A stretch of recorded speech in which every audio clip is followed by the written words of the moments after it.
Emma Morgan arrived at International Airport after a 6-hour flight from across the country. The air conditioning hit her face as she walked through the terminal, giving her a moment of relief after being cramped in economy class. She pulled her navy blue hoodie closer, adjusting her backpack strap that was digging into her shoulder. All she wanted was to get through the airport quietly and meet her dad's assistant, who was waiting in a special lounge area.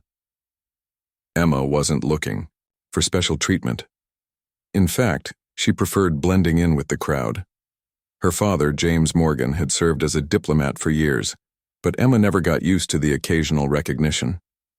Today, with her hair pulled back in a messy bun and wearing simple jeans and sneakers, she looked like any other 20-year-old college student.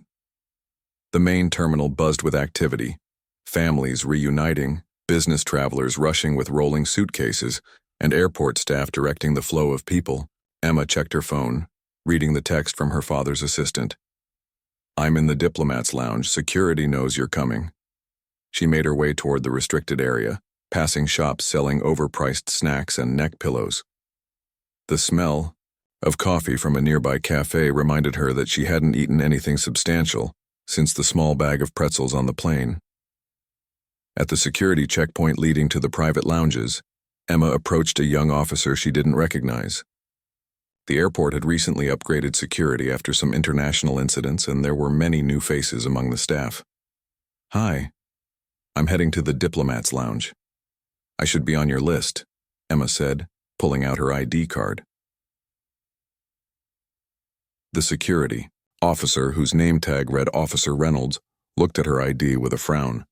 He was new, just 3 weeks into the job, and determined to follow every protocol to the letter. "This area is restricted access only," he said, his voice carrying the stiff tone of someone still getting comfortable with authority. "I know," Emma replied patiently.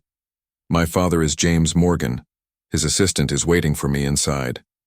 Officer Reynolds tapped at his computer screen, scrolling through a list. "I don't see your name here. Do you have any additional identification or clearance?" "Documents?" Emma dug through her backpack, pulling out her passport and a special clearance card her father had given her for such situations. She'd been through this before, but usually the staff recognized her, or at least the Morgan name. "Look, I've flown all night. The assistant is waiting for me. Can you please call someone who might know about this?" Emma tried to keep the frustration out of her voice. A small line was forming behind her now. A businessman checked his watch impatiently, while a couple whispered to each other. Emma felt her cheeks warming up as Officer Reynolds continued to scrutinize her documents. "These seem in order, but there's no record of your clearance for today.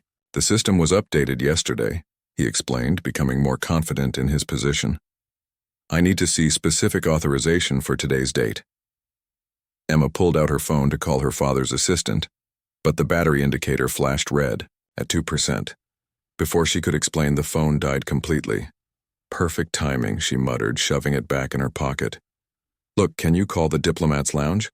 Ask for Diane Peters. She's expecting me." Officer Reynolds hesitated, then picked up his phone. While he dialed, Emma noticed another security officer watching their interaction. This one was older, with gray hair at his temples and a more seasoned look. He approached slowly, assessing the situation. "Is there a problem here?" the senior officer asked. "This young woman is trying to access the restricted area without proper clearance," Officer Reynolds explained quickly, putting down the phone. "The lounge isn't answering." The senior officer, whose badge identified him as Supervisor Wilson, looked at Emma more carefully. "I'm Emma Morgan. My father is—" "Anyone can make claims," Officer Reynolds interrupted. "We have protocols." Supervisor Wilson seemed to consider the situation. "Do you have any other way to verify your identity, miss?" Emma sighed. "My phone just died. If I could charge it for literally 1 minute, I could show you texts, emails, everything." The businessman behind her loudly cleared his throat. "I need to ask you to step aside while we sort this out," Supervisor Wilson decided. "We can't hold up the line." Emma reluctantly moved to the side, watching as the businessman and others were processed quickly through security.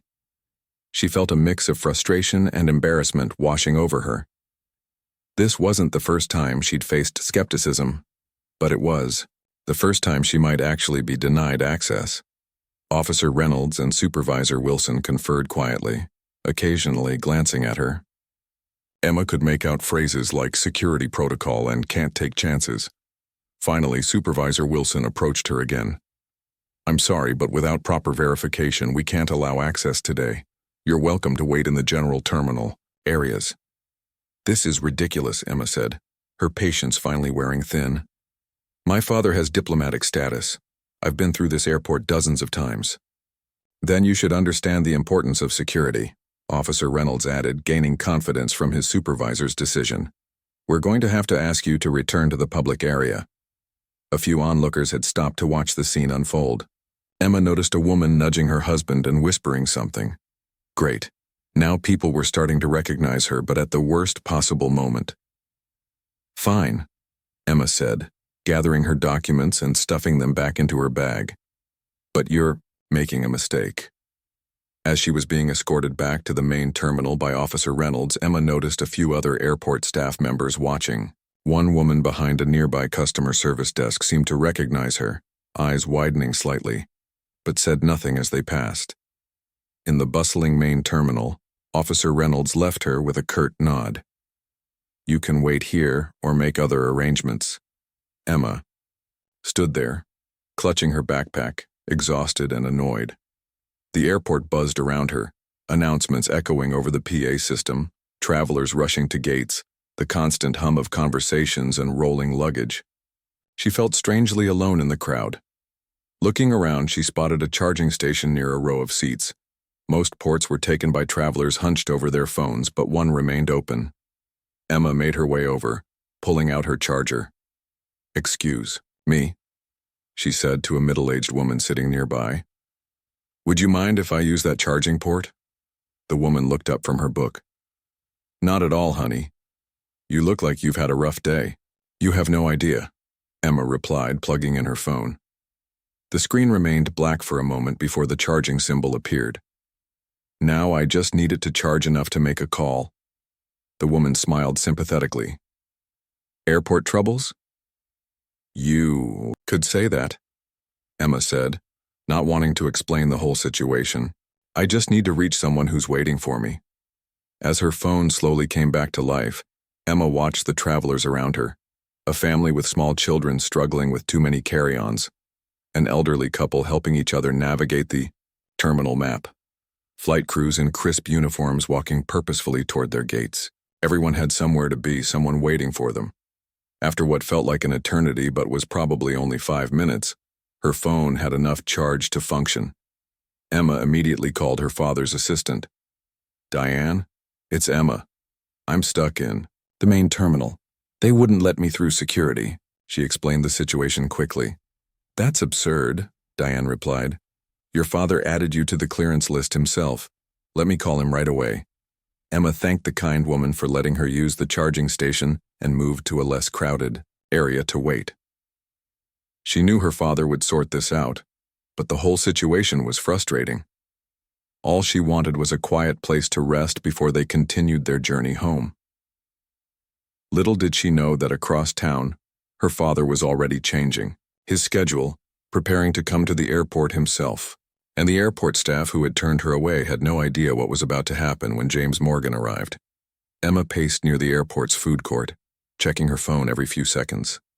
20 minutes had passed since her call with Diane. The smell of cinnamon rolls and coffee filled the air, making her realize how hungry she actually was, but frustration had killed her appetite.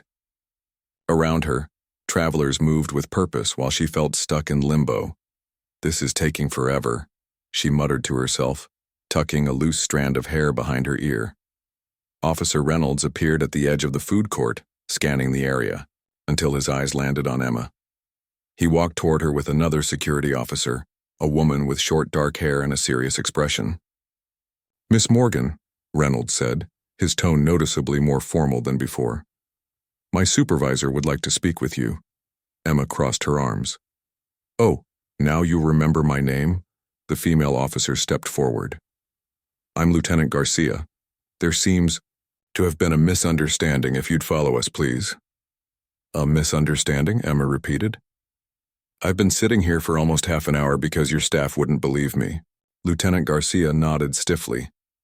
We take security very seriously, especially in restricted areas. Perhaps we can discuss this somewhere more private? Emma glanced at her phone. Still no updates from Diane or her father. Fine.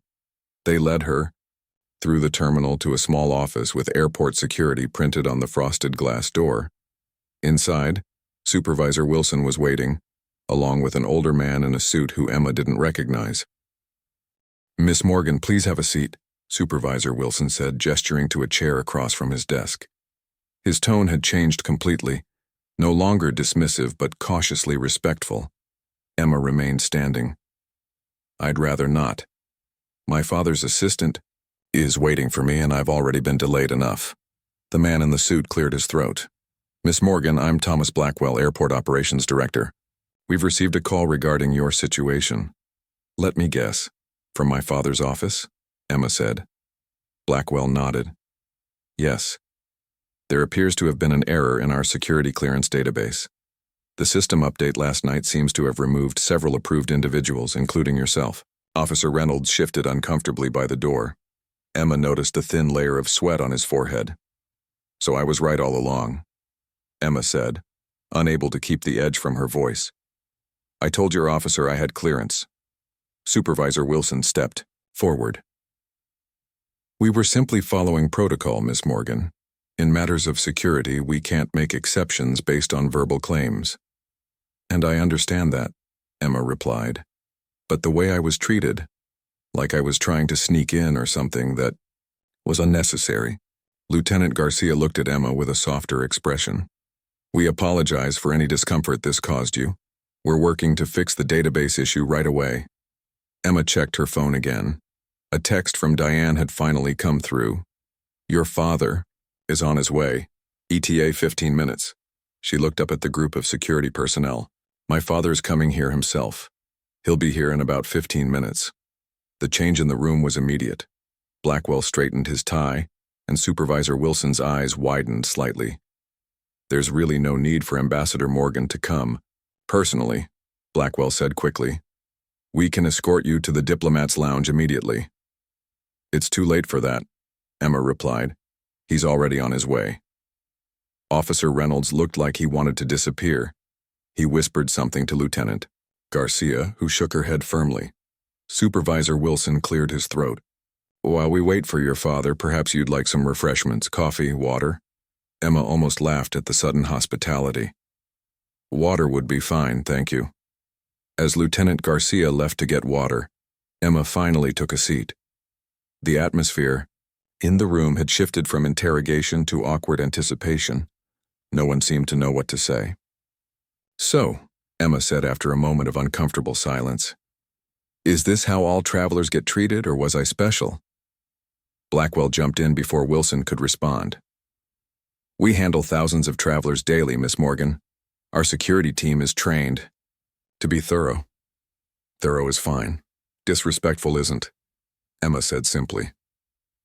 The water arrived, and Emma took a small sip, watching as the security team exchanged nervous glances. Their body language told her everything. Shoulders tense, forced, smiles, eyes darting to the clock. Outside the office, the airport continued its constant flow of activity. Through the frosted glass, Emma could see shadows moving past, travelers continuing their journeys unaware of the drama unfolding in this small room. A sharp knock on the door made everyone jump. Lieutenant Garcia opened it to reveal Diane Peters, her father's assistant, a tall woman with silver-streaked hair and the confident posture of someone used to managing difficult situations. Emma, thank goodness, Diane said, stepping into the room. Her eyes quickly assessed the situation before turning to Blackwell. Mr. Blackwell, I presume. We spoke on the phone. Yes, Ms. Peters. We were just explaining the database error to Miss Morgan. Diane raised an eyebrow. An error that resulted in the daughter of a former ambassador being treated like a security threat? Protocol dictates, Supervisor Wilson began. I'm well aware of security protocols, Diane interrupted, smoothly. I've been coordinating diplomatic travel for 15 years. Emma felt a wave of gratitude for Diane's presence. This was why her father valued her so much. She could cut through excuses with just a few words. Diane turned to Emma. "Your father will be here any minute. He was in a meeting downtown when I reached him." As if on cue, a commotion could be heard outside the office. Voices raised in recognition, footsteps quickening. The door opened again, and James Morgan stood in the doorway. At 62, he still had a commanding presence. Tall, with salt and pepper hair and the kind of face that had seen the world but remained kind. He wore a tailored navy suit that spoke of his position without being flashy. "Dad," Emma said, standing up. James Morgan's eyes softened when they landed on his daughter, but hardened again as he took in the room full of security personnel. "Ambassador Morgan," Blackwell stepped forward with an extended hand. "Thomas Blackwell, Airport Operations Director. We sincerely apologize for this misunderstanding." James shook his hand firmly but briefly. "Mr. Blackwell, I'd like to understand exactly what happened here." The room fell silent. Emma watched as her father's calm demeanor seemed to fill the space. This was James Morgan in diplomat mode, polite but unmovable. Officer Reynolds looked like he wanted to melt into the floor. Supervisor Wilson cleared his throat nervously. "Sir, there was a database update last night that unfortunately removed several approved individuals from our clearance list," Wilson explained.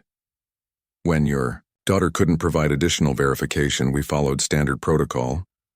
"I see," James said, his voice measured. "And did this protocol include refusing to contact the diplomat's lounge where my assistant was waiting?" "I tried calling, sir," Officer Reynolds spoke up, his voice slightly unsteady. There was no answer. Diane shook her head. "I was there, the entire time. No calls came through to the lounge." James looked at his daughter. "Are you all right, Emma?" "I'm fine, Dad. Just tired and annoyed." James nodded, then turned back to the security team. "My daughter understands the importance of security procedures better than most. Her frustration isn't with the protocols themselves, but with how they were implemented." Blackwell nodded eagerly. "We completely understand, Ambassador. Rest assured, we'll be reviewing our procedures and training." "Good," James said, "because security is vital, but so is respect. My daughter wasn't asking for special treatment. She was asking to be heard." The words hung in the air, simple but powerful. "Now," James continued, checking his watch, "we have a car waiting. Is there anything else needed from us?" The security team exchanged glances. Blackwell stepped forward again. "No, sir. You're both free to go, with our sincere apologies." As they left the office, Emma noticed other airport staff watching them. Some recognized her father immediately, whispering to colleagues. A senior flight attendant even nodded respectfully as they passed. Outside the security area, James put his arm around Emma's shoulders. "You okay, kiddo?" he asked, his diplomatic mask falling away, replaced by fatherly concern. "I am now," Emma said, leaning into him slightly. "But seriously, that was ridiculous." "Unfortunately, it happens more than it should," James replied. "Security systems are only as good as the people operating them." They walked toward the exit, Diane a few steps ahead, already on her phone arranging their transportation. "You didn't have to come yourself, you know," Emma said. "I'm sure you had more important things to do." James stopped walking and looked at his daughter. "Emma, there's nothing more important than making sure you're treated with dignity. No meeting, no diplomatic function, nothing." Emma felt a lump in her throat. For all the complications that came with being a diplomat's daughter, moments like this reminded her why she was proud of her father.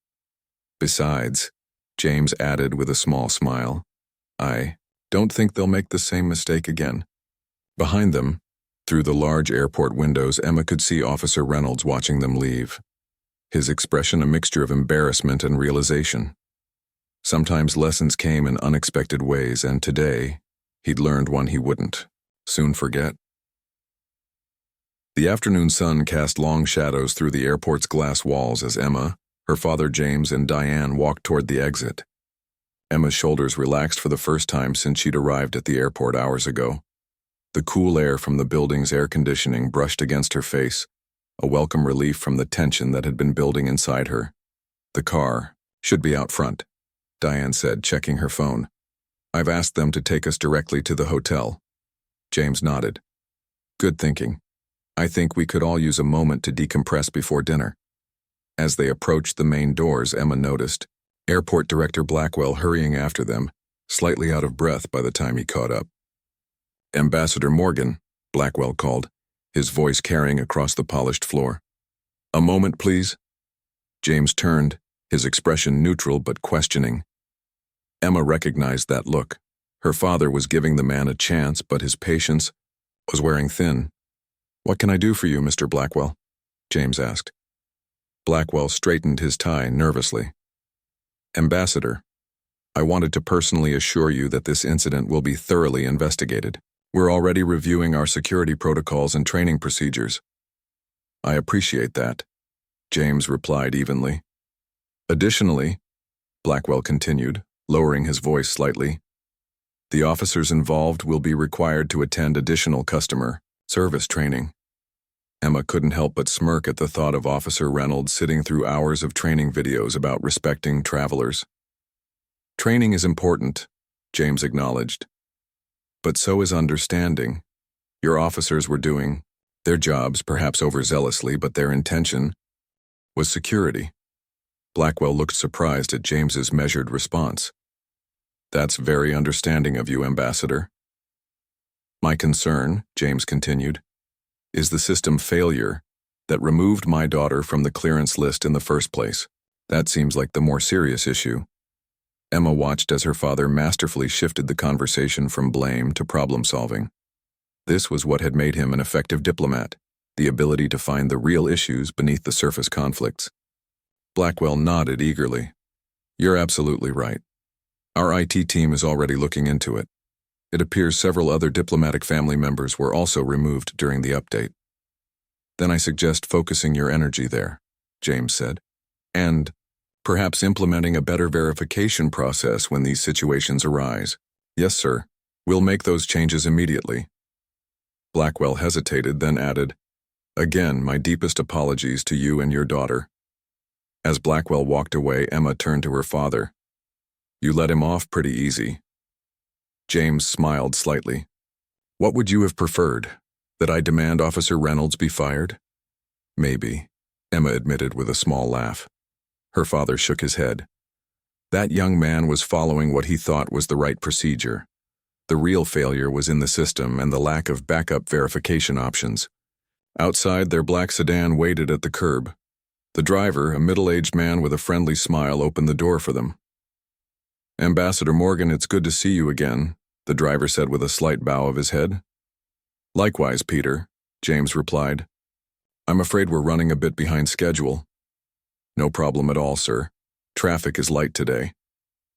As they settled into the car's leather seats, Emma felt the weight of the day pressing down on her. The comfort of the car only highlighted how tense and tired she actually was. She leaned her head against the cool window, watching as the airport shrank behind them. "You've been quiet," James said after a few minutes. "Are you sure you're okay?" Emma turned to look at her father. In the filtered afternoon light, she could see the concern in his eyes, the slight wrinkles that had deepened since her mother's passing 3 years ago. "I'm fine," she said automatically, then paused. "Actually, no, I'm annoyed and tired and hungry." James chuckled. "At least you're honest." "It's just..." Emma struggled to find the right words. "I've spent my whole life being Ambassador Morgan's daughter. Most of the time it's fine, but days like today..." She trailed off. James reached over and took her hand. His palm was warm against hers, steady and reassuring. "Days like today remind you of the complications that come with it," he finished for her. "Exactly," Emma sighed. "Sometimes I just want to be normal, to not have people either not believing who I am or suddenly treating me differently when they find out." Diane, who had been typing emails on her tablet, looked up. "If it helps, I once had a hotel manager insist your father wasn't really an ambassador because he wasn't wearing a fancy enough watch." Emma laughed despite herself. "Really?" "Oh yes," Diane continued. He demanded to see official ID, and when your father showed him, the poor man turned so red I thought he might pass out. James smiled at the memory. The hospitality industry can be fascinating. The car turned onto the main highway, picking up speed as they left the airport area behind. Through the windows, Emma could see the city skyline in the distance, buildings glinting in the late afternoon sun. "I'm sorry today was difficult," James said after a moment. "I know it's not easy being in the spotlight sometimes, especially when you didn't choose this life." Emma squeezed her father's hand. "I didn't choose it, but I wouldn't trade it either. Not really.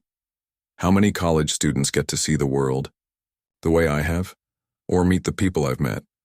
"True," James acknowledged, "but that doesn't make the hard parts any easier." The car phone rang, interrupting their conversation. Diane answered it, her professional voice taking over as she spoke briefly before hanging up. "That was the hotel," she informed them. "They wanted to confirm that we'll need 3 rooms instead of 2, now that Emma is joining us for the conference." Emma raised her eyebrows. "I'm staying for the conference?" James looked slightly embarrassed. "I was going to ask you. The climate summit starts tomorrow, and I thought you might find some of the sessions interesting, especially the panel on sustainable urban development. That's related to your degree, isn't it? Environmental engineering?" "Yeah, it is," Emma said, surprised that her father had made the connection. "I'd love to stay." The conversation shifted to the conference details, with Diane pulling up the schedule on her tablet and highlighting sessions Emma might enjoy. As they discussed the various speakers and topics, the airport incident began to feel more distant. Halfway to the hotel, they stopped at a small cafe for a late lunch. The place was cozy, with wooden tables and the smell of fresh bread in the air.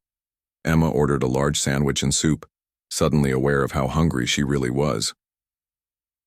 "I should probably warn you," James said as they waited for their food. "Some of the conference attendees might recognize you." Emma took a sip of her water. "Because of today's airport drama?" "No, because you're my daughter," James replied. "There will be people there who've known you since you were small." Emma groaned. "Great. More I remember when you were this tall conversations." "It's the curse of growing up in diplomatic circles," James said with a sympathetic smile. "Everyone watches you grow up." Their food arrived, steaming and aromatic. Emma took a bite of her sandwich, savoring the simple pleasure of good food after a stressful morning. "You know what's funny?" she said after swallowing. "When I was little, I used to love it when people recognized me as your daughter. I thought it made me special." "And now?" James asked, stirring his soup. "Now I just want to be recognized for my own achievements," Emma said. "For my work, my studies, not just as Ambassador Morgan's daughter." James nodded thoughtfully. "That's fair, and well-deserved." "The good news," Diane added, "is that this conference has a strong student program. You'll meet peers who probably won't know or care who your father is." Emma brightened at that thought. That would be refreshing. As they ate, the conversation drifted to lighter topics.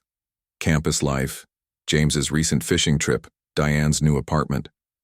The tension from the airport incident continued to fade, replaced by the comfortable rhythm of family catching up. By the time they finished lunch and got back in the car, Emma's mood had improved considerably. The city grew closer, buildings more defined against the sky. She found herself looking forward to the conference, to being in a space where ideas mattered more than names or titles. "Do you think Officer Reynolds learned anything today?" Emma asked suddenly, the thought popping into her head. James considered the question. "I hope so. Not just about checking databases more thoroughly, but about how to treat people with dignity even when following protocols." "You were pretty impressive back there," Emma admitted. "The way you handled it without yelling or throwing your weight around." Her father smiled. "Diplomacy isn't about power, Emma. It's about finding solutions that preserve relationships." "Still," Emma said, "I bet they'll remember your name the next time someone claims diplomatic connections." As the car pulled into the hotel driveway, Emma caught sight of her reflection in the window.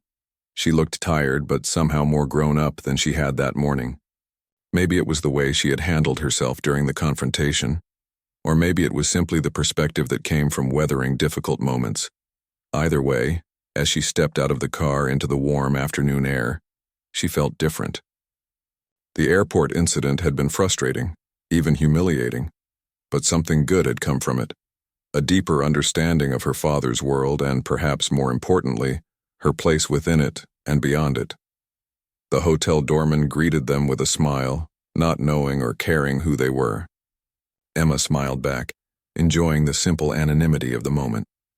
Tomorrow would bring the conference and all its complications, but for now, she was just a young woman arriving at a hotel after a long day's journey. And sometimes that was exactly enough. The hotel's grand lobby buzzed with activity as Emma stepped through the revolving doors. Crystal chandeliers hung from high ceilings, casting warm light over marble floors where conference attendees gathered in small groups. Men and women in business attire moved purposefully through the space, name badges hanging from lanyards around their necks. "The International Climate Summit welcomes you," read a large banner stretched across the far wall. "Quite the turnout," Emma remarked, taking in the scene. After the airport drama and their late lunch, she felt oddly energized despite the long day. James nodded, scanning the crowd. It's become one of the more significant environmental conferences in recent years. Nearly 70 countries are represented this time. Diane approached from the check-in desk, keycards in hand. "We're all set. They've upgraded us to suites on the 20th floor." She handed Emma a keycard. "Your room is right next to your father's." "Thanks, Diane," Emma said, slipping the card into her pocket. "Any chance I could get my hands on a conference schedule? I want to plan which sessions to attend tomorrow." "Already taken care of," Diane replied with a smile, pulling a folder from her bag. "I grabbed a complete packet for you." As Emma took the folder, a voice called out across the lobby. "James Morgan, I thought that was you." They turned to see a tall, thin man with wire-rimmed glasses making his way toward them. His gray suit looked expensive but slightly rumpled, as if he'd been traveling for days. "Richard," James said warmly, extending his hand. "Good to see you. How was Geneva?" "Productive for once," Richard replied, shaking James's hand vigorously. "We actually made some progress on the Arctic Preservation Agreement." His gaze shifted to Emma, eyes widening slightly. "And is this your daughter? My goodness, I haven't seen you since the Tokyo summit, and you were just a teenager then." Emma forced a polite smile. "It's nice to see you again, Mr. Professor Richard Chen," he supplied. "I worked with your father on the Pacific Rim Initiative a few years back." "Of course," Emma said, though she had only a vague recollection of him. Professor Chen beamed. "You've grown into quite the young woman. Your father tells me you're studying environmental engineering, following in his footsteps with the Save the World business, eh?" Emma felt her smile tighten. "Something like that, though my focus is more on practical applications rather than policy." "Fascinating," Chen said, though his attention was already shifting back to James. "James, have you heard about the late addition to tomorrow's agenda? The Brazilian delegation is presenting new data on deforestation rates that contradicts the official reports." As the men fell into conversation, Diane gently touched Emma's arm. "Why don't you go up and get settled? I'll make sure your father doesn't get caught in lobby conversations all night." Emma shot her a grateful look. "You're the best, Diane." In her suite on the 20th floor, Emma dropped her backpack on the plush king-sized bed and went straight to the window. The city spread out before her, buildings glowing in the early evening light, streets flowing with traffic like rivers of headlights. She kicked off her shoes and wiggled her toes in the soft carpet, enjoying the simple pleasure of being alone after the day's chaos. The room was larger than her entire college apartment, with a sitting area, massive bathroom, and a desk positioned perfectly by the window. Emma took out her phone and snapped a picture of the view, sending it to her roommate back at school with the message, "Upgrade from airport security office, long story, tell you later." The reply came almost instantly. "What happened? Did they finally realize you're secretly royalty?" Emma laughed and tossed her phone on the bed. If only her roommate knew how close to the truth that joke was. Not royalty, but the kind of recognition that came with her last name in certain circles could sometimes feel just as complicated. A knock at the door interrupted her thoughts. Emma opened it to find a hotel staff member with her suitcase, which Diane must have arranged to have sent up. "Thank you," she said, reaching for her wallet to tip him. "No need, miss," the young man said with a smile. "It's been taken care of. Will you be needing anything else?" "No, I'm fine, thanks." After he left, Emma unzipped her suitcase and pulled out the one formal outfit she'd packed, a simple black dress that could work for the conference dinner tomorrow night. She hung it in the bathroom to let the wrinkles steam out while she showered. Under the hot water, she finally let herself fully process the day's events. The humiliation at the airport security checkpoint, the confusion and frustration then, her father's arrival, and the sudden shift in how everyone treated her. It was a pattern she'd seen throughout her life. The power of a name, the weight of connections. Emma stepped out of the shower feeling cleaner but still troubled by these thoughts. She changed into comfortable clothes and curled up in the armchair, by the window with the conference materials Diane had given her. The folder contained a detailed schedule, speaker biographies, and a map of the conference center. Emma flipped through the pages, marking sessions that interested her: sustainable urban water systems, green building materials, community-based conservation efforts. There were several student-focused workshops too, including one on emerging careers in climate adaptation. Another knock at the door pulled her attention away from the schedule. This time it was her father. "Hey," James said, standing in the doorway in his shirt sleeves, tie loosened. "Getting settled in okay?" "Yeah. This room is amazing," Emma replied, gesturing for him to come in. "I was just looking through the conference schedule. There's so much happening." James sat on the edge of the bed. "Find anything interesting?" "A ton of things," Emma said, genuine excitement in her voice. "There's a whole track on urban sustainability. That aligns perfectly with my studies." James smiled, looking relieved to see her enthusiasm. "I thought you might enjoy that. The conference has evolved a lot since it started. It's not just policy wonks anymore." A comfortable silence fell between them. Through the window, the city lights grew brighter as dusk deepened into evening. "Dad," Emma said finally, "can I ask you something?" "Of course. Does it ever bother you? The way people treat you differently, because of who you are?" James considered the question carefully. "It used to when I was younger. I wanted to be judged on my own merits, not my title or connections." He paused. "But over time, I came to see it as a tool, something I could use to accomplish important things." "A tool," Emma repeated thoughtfully. "Yes.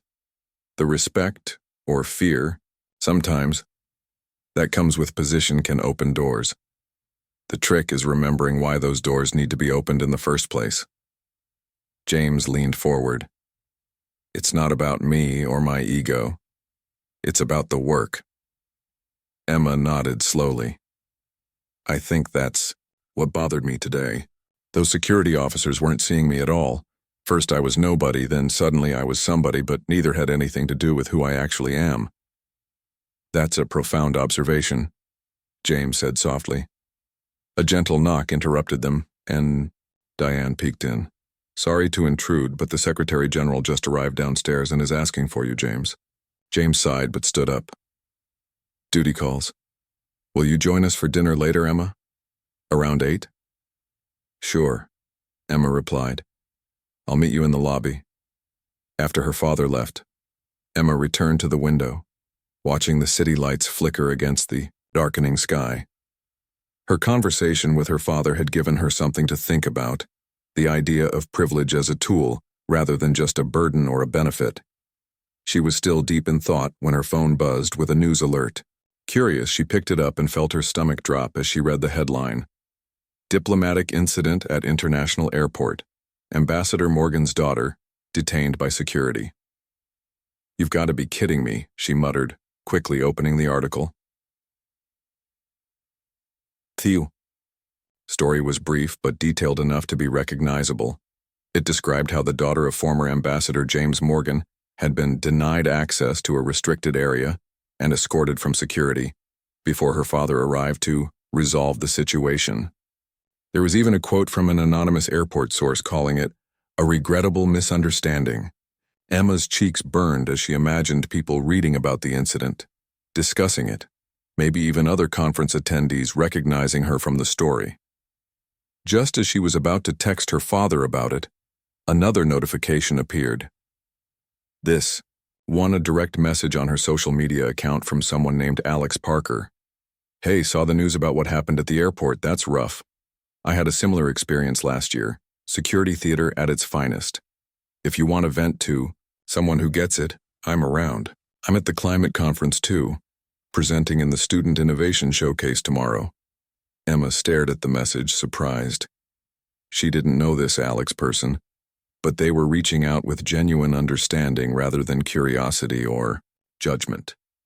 And they were a student at the conference, someone her own age who might see her as a peer rather than just Ambassador Morgan's daughter. After a moment's hesitation, she typed back, "Thanks for the message. It was definitely not how I planned to start my day. What's your innovation project about?" As she waited for a reply, Emma felt something shift inside her.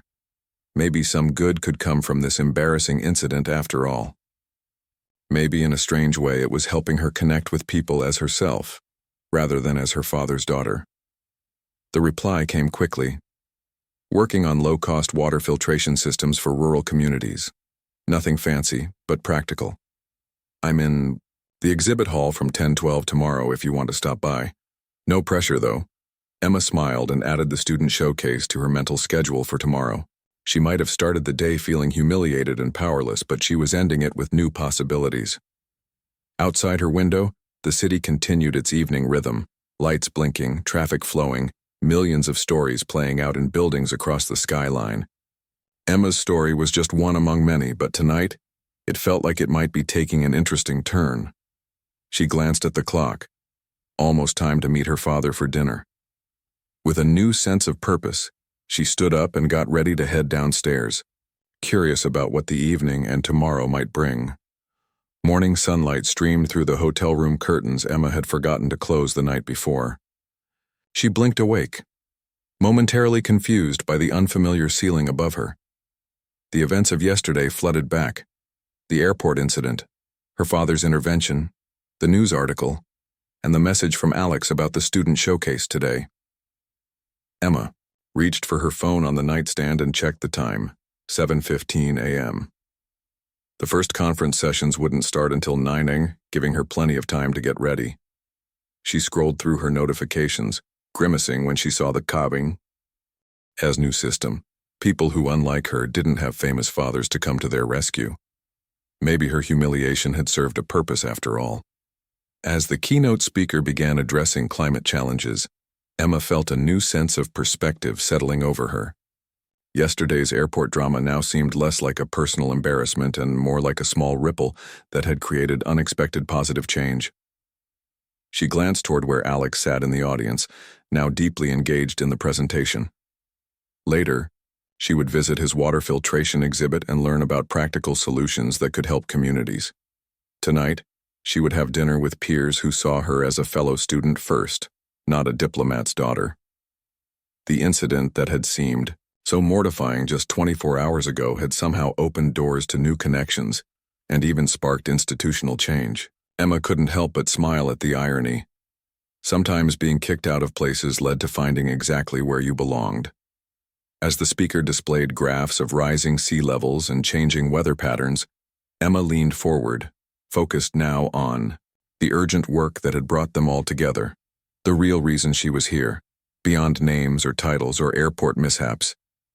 This was the future she wanted to help build, one practical solution at a time. And for that work, she realized being Emma Morgan, just Emma, would be more than enough. At the airport, story had gained even more traction overnight. Someone had even dug up an old photo of her from a diplomatic function 2 years ago, running it alongside the article. "Great," she muttered, tossing the phone aside and climbing out of bed. Just great. The bathroom mirror reflected a young woman with sleep-tousled hair and tired eyes. Emma splashed cold water on her face, trying to wash away her lingering embarrassment about the whole situation.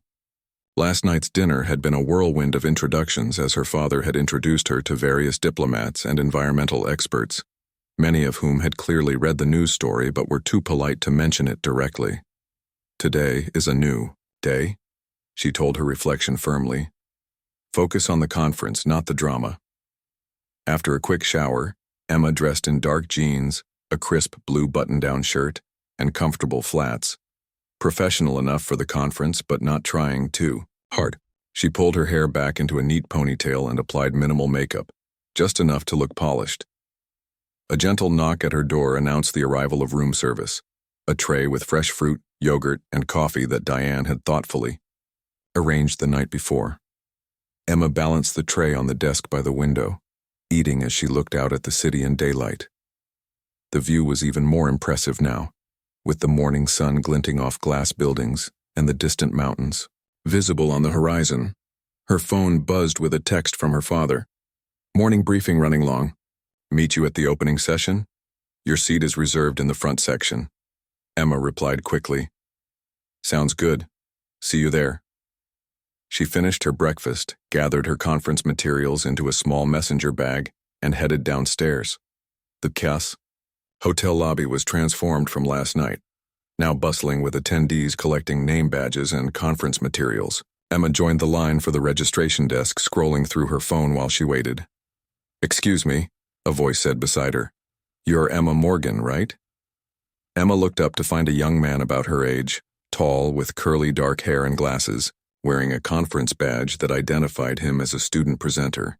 Yes, she replied cautiously, expecting another comment about yesterday's airport incident.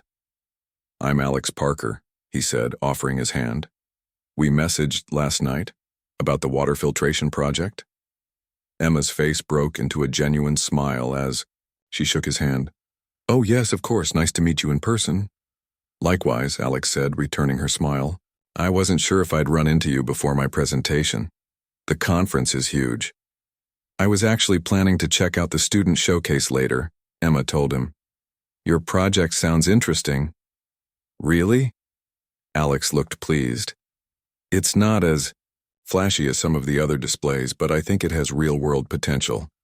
They moved forward in the line together, chatting easily about their respective programs and interests. Unlike most people Emma had met since arriving, Alex didn't once mention her father or the airport incident. It was refreshingly normal. When they reached the front of the line, the registration volunteer handed Emma a VIP badge, complete with special access ribbons. She felt Alex notice but appreciate that he didn't comment. What sessions are you planning to attend this morning? He asked instead as they moved away from the registration desk. Emma consulted her schedule. The opening, plenary of course, and then probably the urban sustainability panel at 11. That's a good one, Alex agreed. Dr. Patel is speaking and her work on green infrastructure is groundbreaking. As they talked, Emma noticed people looking at her, some whispering to their companions. The news story had clearly made the rounds among conference attendees. Alex followed her gaze and seemed to understand immediately. Hey, want to grab coffee before the opening session? There's a little cafe just off the main hall that most people don't know about. Much quieter. Emma felt a rush of gratitude. That would be great, actually. The cafe was indeed tucked away, down a side corridor, small but cozy with just a few occupied tables. They ordered coffees and found a quiet corner to continue their conversation. So, Alex said after they'd settled in, I'm guessing you're pretty tired of being the center of attention. Emma sighed, wrapping her hands around her warm mug. Is it that obvious? Only to someone who's been there, Alex replied with a sympathetic smile. My family isn't as high profile as yours, but my mom is the energy minister back home. I know what it's like to be seen as someone's kid first and yourself second. Exactly, Emma said, feeling understood for the first time since the whole airport mess began.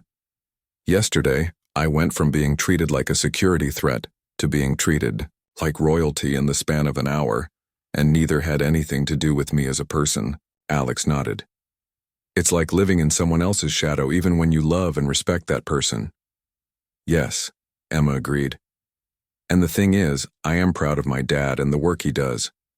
I just want to carve out my own path too, you know? That's why I focused on the technical side instead of policy, Alex said, No one cares who your parents are when you're elbow deep in water filtration systems. Emma laughed. That's part of why I chose environmental engineering. It's practical, tangible work. They chatted easily for another 15 minutes before realizing it was almost time for the opening session. As they gathered their things, Alex hesitated. Listen, a bunch of the student presenters are having dinner tonight at a local restaurant. Nothing fancy, just good food and conversation. You're welcome to join if you're free. That sounds amazing, Emma replied sincerely. Let me check with my dad. He might have some diplomatic dinner planned. Of course, Alex said, understanding. The invitation stands. Just stop by my booth, if you can make it, and we'll go from there. They walked together to the main conference hall where hundreds of chairs were arranged facing a large stage. A screen displayed the conference logo and theme: climate solutions, local actions, global impact. My seat's in the front section, Emma explained, gesturing to where conference organizers and VIPs were already gathering. Alex nodded. I'm somewhere in the middle with the other presenters. Good luck with the diplomatic gauntlet. Emma smiled. Thanks for the coffee and the normal conversation. It was exactly what I needed this morning. Anytime, Alex replied with a small wave as he headed toward his designated section. Emma made her way to the front rows, where a seat with her name on it waited beside her father's still empty chair. Several diplomats nodded in recognition as she took her seat, and she returned their greetings politely. A distinguished-looking woman in an elegant suit approached, taking the seat next to Emma's. You must be Ambassador Morgan's daughter, she said warmly. I'm Dr. Nora Williams, conference chair. It's a pleasure to meet you, Emma replied, shaking her hand. I understand you had quite an adventure getting here, Dr. Williams said with a sympathetic smile. Airport security can be overzealous sometimes. Emma managed a polite smile, wishing people would stop bringing it up. Yes, just a misunderstanding. I'm looking forward to focusing on the conference now. Of course, Doctor. Williams nodded. Your father mentioned you're studying environmental engineering. We need more young people with technical expertise in this field. Before Emma could respond, her father arrived, greeting Dr. Williams warmly before taking his seat. Sorry I'm late, James said to Emma. The briefing ran longer than expected. No problem, Emma replied. I had coffee with one of the student presenters. Did you know there's a whole showcase of innovation projects? James looked pleasantly surprised. I didn't. Perhaps we should check it out later. Actually, Emma said carefully, I was thinking of going on my own, if that's okay, and some of the students are having dinner tonight. Understanding dawned in her father's eyes. Say no more. I have diplomatic obligations this evening anyway. You should absolutely join your peers. Emma felt a weight lift from her shoulders. Thanks, Dad. The lights dimmed, signaling the start of the opening session. As the conference chair took the stage to welcome everyone, Emma found herself scanning the middle rows, eventually spotting Alex's curly hair among the sea of attendees. For the first time since the airport incident, Emma felt truly excited about being here. Not as Ambassador Morgan's daughter, but as herself. A student with her own interests, making her own connections. The chair was introducing the keynote speaker, a renowned climate scientist, when Emma's phone vibrated with a notification. She discreetly checked it under the conference program and was surprised to see another news alert mentioning her name. This one, however, was different. Airport security implements new verification system following diplomatic incident. Reform, prompted by Morgan Case. Emma stared at her phone, stunned. The article explained that the international airport had announced an improved verification process for diplomatic travelers, including a direct hotline to verify credentials and better training for security personnel. The change was being implemented immediately, with airport officials citing recent events as the catalyst. She nudged her father, silently showing him the article. James read it quickly, his expression shifting from surprise to satisfaction. Would you look at that? He whispered. Sometimes embarrassing situations lead to meaningful change. Emma thought about all the other travelers who might benefit from the